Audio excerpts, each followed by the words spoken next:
Enggak ada nih, bukan usaha sampai kita punya kemampuan berangkat.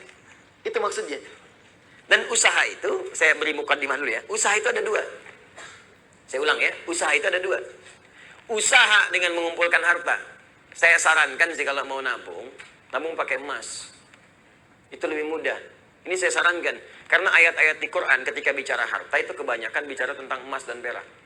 Ya, misal Quran surah ketiga, ayat ke-14. Paling kanan agak ke bawah. Zuyyina lin-nasi hubbus syahawati minan nisa'i wal banin wal qanatiril muqantarati minan dzahab wal fiddah. Ya, qanatir muqantarah itu ada harta yang punya nilai intrinsik berharga. Yang kalau dikumpulkan punya nilai. Jadi ada harta yang punya nilai intrinsik, ada yang ekstrinsik. Intrinsik itu di dalamnya memang ada nilainya. Ya sudah ada nilai, jadi nggak berpengaruh oleh apapun. Emas itu, kalaupun pecah, masih bisa dijual. Ya, tapi uang kalau sobek ya kertas kok. Nilainya berubah-ubah. Makanya sekarang selalu mengalami devaluasi. Menurut saya bukan mengalami penurunan tuh, memang nilainya diturunkan dengan kepentingan tertentu. Dulu itu masih menggunakan emas. Ya, masih menggunakan emas. Isyarat Quran, hadis masih dipakai. Bahkan di Amerika pun masih pakai. Pada tahun 1930-an, 1934 dari 1932 itu diuji coba. Dia ada sekumpulan orang berkumpul memikirkan sikap monopoli. Bagaimana memonopoli dunia dari sistem keuangan. Maka diwujudkanlah uang kertas itu. Diuji coba asalnya di negara barat sana. Lokal sifatnya. Lokal. Apa yang diuji coba? Ditarik emas-emas dari penduduk lokal, dibuatlah uang kertas. Yang tidak mematuhi diberikan hukuman. Maka dari situ diberikan uang kertas, tapi uang kertas itu masih punya nilai setara dengan emas. Diberikan per onsnya emas itu setara dengan $20 pada masa itu. Terus orang nukar tuh, yang sadar bahwa kertas ini nggak punya nilai intrinsik, maka dia menyimpan kemudian emasnya di tempat lain supaya tidak kena hukuman.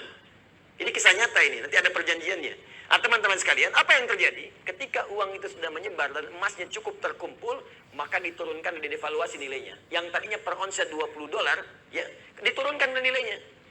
Seakan-akan harga emas itu jadi naik, padahal emas itu segitu-gitu aja. Ya, uangnya turun lagi. Jadi berapa? $35. Ya, nilainya terus bertambah.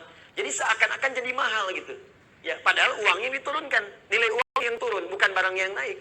Apa yang terjadi ketika mereka melihat kemudian jadi nilai itu berkurang, si emas itu kemudian punya nilai lagi, disetarakan lagi, akhirnya mereka borong lagi. Melihat uji cobanya berhasil, maka dipaksakanlah ke seluruh dunia. Maka dipaksa mata uang yang kita gunakan untuk turun nilainya. Mata uang mereka naik. Makanya satu kita balas dengan 13.000. Mereka cuma mengeluarkan satu, kita keluarkan 13.000. Dikuraslah kemudian harta benda kita keluar. Itu paling gampang. Makanya nggak ada nilainya. Tempat lain ada yang 20.000. Mereka ngasih satu, kita ngasih 20. Dan yang paling gampang itu kan kertas. Kertas kalau disobek, dihilangkan nilainya, nggak ada nilai. Sudah pulaunya keluar, sudah hartanya keluar, sudah emasnya diambil, ditukar dengan kertas. Mana ada kita nukar emas dengan kertas? Kertas nggak ada nilainya, disobek udah hilang. Bagaimana sekarang kalau mereka hilangkan? Kami sudah tidak menggunakan sistem uang lagi. Sementara harta benda kita sudah pindah. Apa yang mau kita sesali kemudian hari?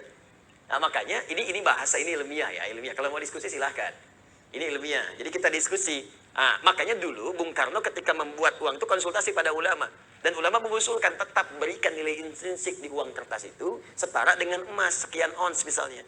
Ya sekian gram. Supaya ada nilainya. Kalau enggak itu jadi kertas. Itu sempat dipakai. Coba belajar sejarah yang baik. Cek lagi ke belakang. Dulu nilai uang kita itu ada setara dengan emasnya. Belakangan kemudian dihapuskan, jadi kertas saja di situ. Makanya nilainya semakin melemah. Sebetulnya bukan uangnya yang lemah, bukan bendanya yang naik, uangnya yang dilemahkan. Kalau bendanya segitu-gitu aja, tempe kan gak berubah segitu-gitu juga. Cuma nilai uangnya melemah, seakan-akan tempenya naik, padahal keratnya segitu aja. Akhirnya tempe pun disesuaikan dengan uang. Ya kan, 2.000 tebel, 1.000 tipis gitu kan. Ya, 500 udah tipis dibelah. Itu kan? Itu coba belajar di situ. Terus ada perjanjian dulu, se-Eropa itu diajak kumpul. Makanya bikin dulu ada The Fed ya, masih sekarang sampai ada. Terus IMF dibuat pada saat untuk ngutang-ngutangi. Ya, itu ini pelajaran ya, mesti kita tahu gitu ya, konteks ini untuk belajar. Makanya ekonom kita itu selain pintar mesti soleh. Supaya dengan kesolehannya bisa memberikan manfaat untuk bangsa. Itu poinnya. Dan kita mesti belajar. Nah termasuk ini bisa dibawa bekal untuk haji. Kalau mau haji, mau umroh, nabung pakai emas. Nggak akan berubah. Nabung pakai emas. Silahkan ada logam mulia, ada dinar, kumpulkan. Demi Allah saya katakan ya, nilai itu Karena emas tuh punya nilai intrinsik, maka dia akan terus naik. Akan setara. Harga kambing di masa Nabi sampai sekarang pun sama nilainya segitu. Jadi walaupun orang kelihatan naik sekian juta, dulu cuma satu, sekarang juta. Dinar cuma 1 dinar, selesai. Dari dulu 1 dinar, sekarang 1 dinar. Ya. Dari dulu emasnya sekian, ya sekian.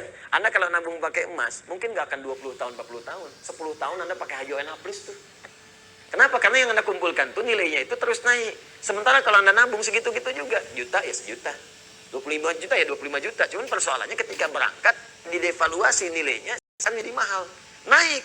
Di kerja keras Anda itu terkumpulnya cuma segitu. Coba bayangkan kalau 10 tahun Anda dapat penghasilan, belikan emas, belikan emas, belikan emas.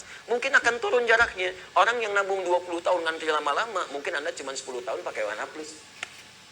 Dapat Anda di situ. Kalau nggak percaya silakan coba buktikan pelan-pelan di situ. Dan tidak melanggar hukum. Karena uang transaksi yang kita gunakan tetap rupiah. Kita nabung pakai emas, jual pakai rupiah, setelah itu berangkat. Ya kan? Apa yang dilanggar di sini? Nggak ada yang dilanggar. Dan kita memberikan pelajaran bahwa ada nilai di balik itu ketika mengikuti tuntunan-tuntunan Rasulullah SAW, menghidupkan nilai kebangsaan kita di situ.